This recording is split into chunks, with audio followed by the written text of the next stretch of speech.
to the Gamers Table. It is Monday, and we're reviewing Dominion. Right. I like Dominion. Dominion is the first and, in my opinion, best deck building game. You need 10 of these in any game. And I have many. So there are lots and lots of different Just a random card selection deck. different cards to play. There's a huge amount of variety. This game will not get old anytime soon. Yeah. Just by the sheer number of expansions. You start with 5 cards.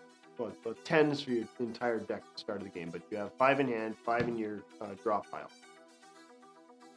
Unless someone plays a card to reduce the number of cards in your hand before you even get to play, you're always going to have 5 cards. You will, during your turn, you can end up with more, but you will discard everything at the end of your turn unless there's a duration card. You know, again, it depends on what's in your 10 card random draw. You know, The theme in the first game was sort of there. It all sort of held together as a coherent whole, but as more expansions have come out, the theme has sort of waved bye-bye and said, yeah, it's a card drafting deck building game. We could call these games hamburger, hot dogs, and fries, and talk about the Great Burger War of 1865 again. The artwork on the covers is consistently good, but on the cards is not. yeah. There are some that the artworks look like great paintings, and there are other ones where the artwork looks like it came out of The Simpsons. And that could be in There's the your same example right expansion there. as well. Yeah. Wow. What? You can't see it. Well, yeah, they will be. Now give me one that compares to it. Component of it. Okay, yeah, take a look at these two. Does it look like even the same game? Yeah, there are cards that in the same expansion there where the artwork is just totally different. And some of it's, you know, really nice, detailed, and then other it's like goofy. Okay, some kid did that. Like, But there's a lot of good deck building games that followed it. For example, there's Thunderstone, Ascension. There's that humorous one, Penny Arcade. There's a lot of good deck building games out.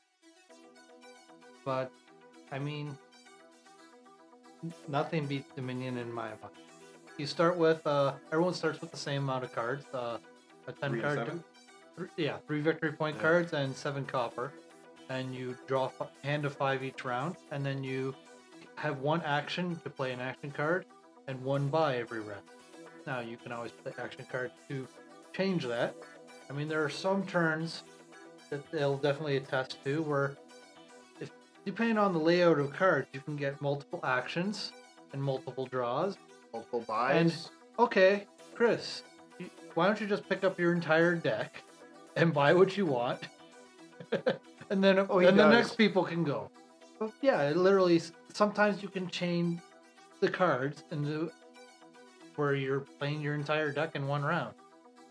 Dominion at this point has become some sort of insane juggernaut of cards. There are so many cards to pick from.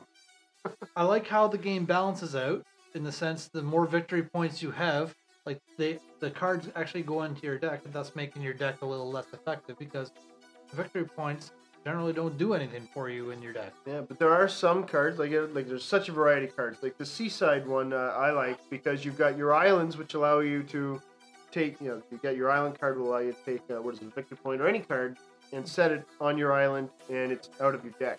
So you can, But it still counts towards still counts your victory game. points at the end of the game, or you know, so you've got the cards. They're not cluttering up your deck, but hey, you still get the points for them later. Yeah, There's a whole bunch of different. You need to pay attention on this one Yeah. because you can bloat your deck up with cards that sound good, but don't work well enough Yes. together, and then you just got a mitt full You of cards want- you're never getting yeah. the right things happening. You want Yeah. complementary cards that are going to allow you to either get a crap load of money so you can start buying the victory points, or and you want the actions or the draw cards to get through your deck and get the stuff you really need. This is another one like Thunderstone. Just because you can buy something doesn't mean you always should buy something. Actually, Exactly. Thunderstone's even like worse for that. Because With Dominion, everyone starts out with the same 10 card deck. 3 estates and 7 copper. Copper being worth 1 each for purposes of purchasing action cards, treasure cards, and victory cards.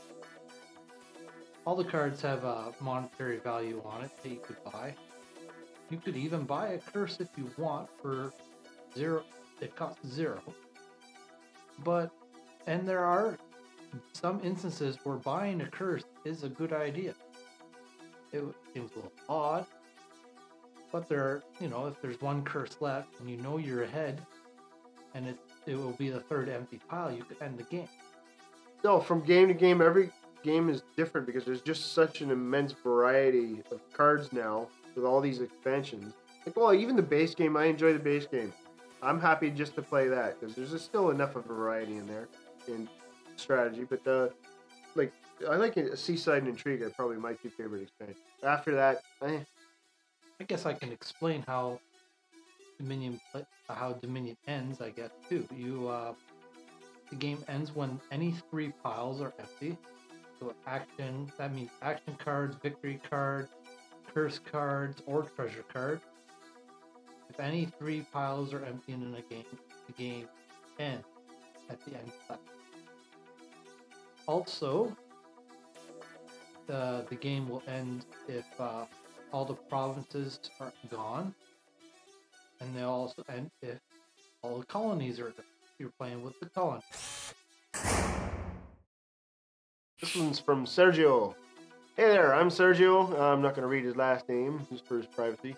From Portugal, and I'm a fan of the Gamers Table. I'm always waiting for the next episode, and I must thank you and curse you for the same thing, luring me to this amazing, fun, and expensive world of board games. I randomly found one of your videos on YouTube. Your jokes caught my attention, and the video quality kept me hooked until the end. After showing my two brothers the endless amounts of monsters lines, we thought, hey, that game looks like fun, we could try it.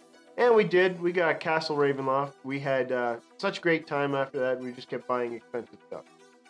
We have great time with board games now, the only problems being time, availability, and money. Board games in Portugal are expensive and hard to come by. I'm eyeing Legend of Driss. Get that one. But the only shop that I can find that has it sells for €6. I think that's euro. €6, and that's roughly $80. Wow, a lot. Nevertheless, we have a great time. We just wish that we knew more people that love complex and immersive board games like we do. We are 3 and often get the idea that we are lacking something by not playing 4 or 5 at a time. Some of the games like those are a lot of fun with multiple players. Better with 5. 4 or 5 people, yeah, sure. Anyway, I had a question and request. What games do you recommend for 3 players? I'd also love to see a review of Mansions of Madness. It's expensive and it seems like a mix of Arkham Horror, Dungeon Crawler, and in the future I'd like to see a review for the upcoming Descent, Journeys in the Dark 2nd Edition, because since I'm a fan of the D&D adventure system, this game intrigued me. Okay, Mansions of Madness. Our friend owns that. You've seen Chad in one of the other videos. Mm-hmm. He's going to be bringing Mansions of Madness in so we can review it. So that is coming up in the future. He's also planning to get 2nd Edition Descent, so we'll be able to have access to review that too. So they will both be coming up. And good job getting games, and thank you for enjoying our episodes, even seeing you got turned on to us by seeing the Castle Ravenloft, our premiere episode, probably one of the worst episodes, video quality and sound quality. Yeah, those first few or more, yeah. Wow, at least you enjoyed it. But 3-player games. Okay, glad they were helpful. Yeah. What do we like 3-player? 3-player games? Conquest of Planet Earth works well 3-player. Oh yeah, it works pretty good. Which is a flying frog that's game. a hilarious game. Yeah, the flying frog games so far. Cave Troll is good. Good high quality too. Pardon? What? Cave Troll is good 3-player. Lahav is good 3-player. Ad Astra. We haven't reviewed that one. Simple. Yeah, I like that. Yeah. We did review recently. Pantheon is not too bad 3-player. Yeah, that was good. Hunts of Teutonica, also not bad 3-player. If look over our reviews. I mean, there's 3 of us doing these. We generally play the Cave game Troll. 3 of us. Cave Troll. Middle Earth Quest is one we reviewed that is good. I'm repeating it. Cave Troll. Yes. Emphasis. But Middle Earth Quest is basically means it's going to be 2-on-1. Yeah. Yeah, but apparently that's the ideal number of players for that. Yeah. That's a good... What else have we Cooperative reviewed? Defenders of the Realm works 3-player. Defenders of the Realm works with 1 player. Yeah. Well, Arkham Horror as well. Arkham Horror. Actually, Arkham Horror is a little hard with 3 players. Yes. Arkham Horror. Horror. Yeah, I wouldn't recommend Galactica as 3. No. We all pretty much agree 5 is the ideal.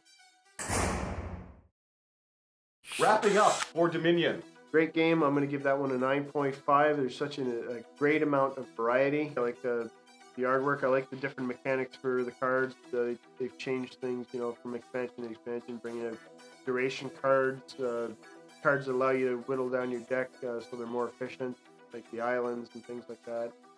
Different victory point cards where you've got either actions on them or money, different treasure cards.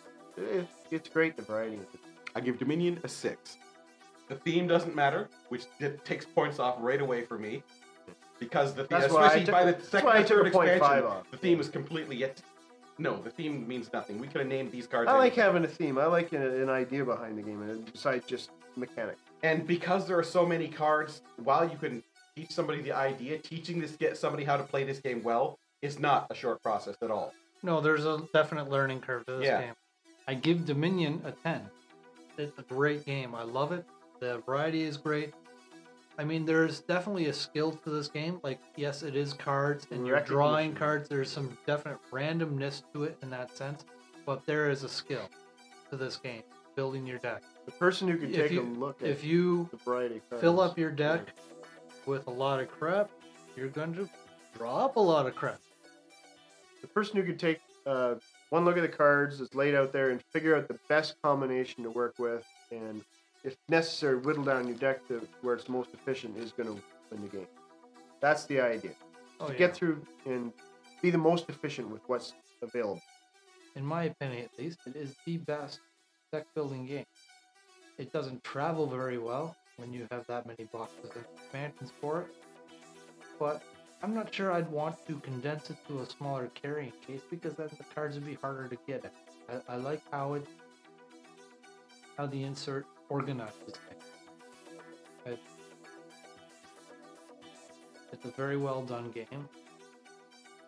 There's not much of a theme to it, but not every game needs to have a theme. Really, does it? I don't know. I really enjoy it though. I like games that have skill, that are just not total luck die roll. So, I mean, there's definitely randomness in a card game, but that can be mitigated by, well, you have control over what you're drawing, because you're the one who's putting it into your draw. So you just have to balance it out. I mean, an experienced player will probably beat a beginner player almost every time in a deck build game like that. But I mean, I don't know what else to say about it. So that's it for another episode of the Gamers Table. Tune in next week for another review of another game. Probably not one with as many as this.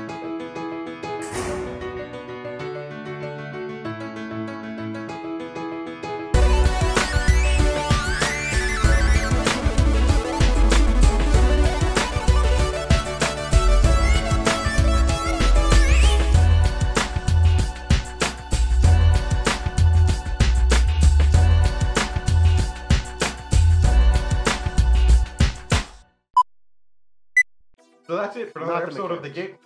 Shut it! No, you keep going. God, it's almost as bad as Sean and R's two-player review. Shut up, Ken! You gonna wrap it up? Yeah, I am. Okay, wrap it up. Shut up. No, I'm not gonna shut up. Go ahead. Finish. Wrap it up. Where's the rule book in any of those? There's a rule book in every There's the single original one. game right here. There's the original. This is the original. I don't actually have the rule book in the original. Well, where the hell is the rule book? Where'd you put it? Somewhere. Which box did you put it in, Chris? Don't need no thinking overview. Yes, we do. The people who haven't played Dominion do. Why are you not helping at all? I'm not looking why for all why those would boxes. he start now? Yeah. I'm not looking. Yeah. Your favorite game or one of your favorite games, and you're just like, huh? I don't know what to say. There's too much to say. I really like it. Oh. And talk about the Great Burger War of 1865 again. Moment of silence for all the burgers. No. Oh, come on. You laugh. You know it.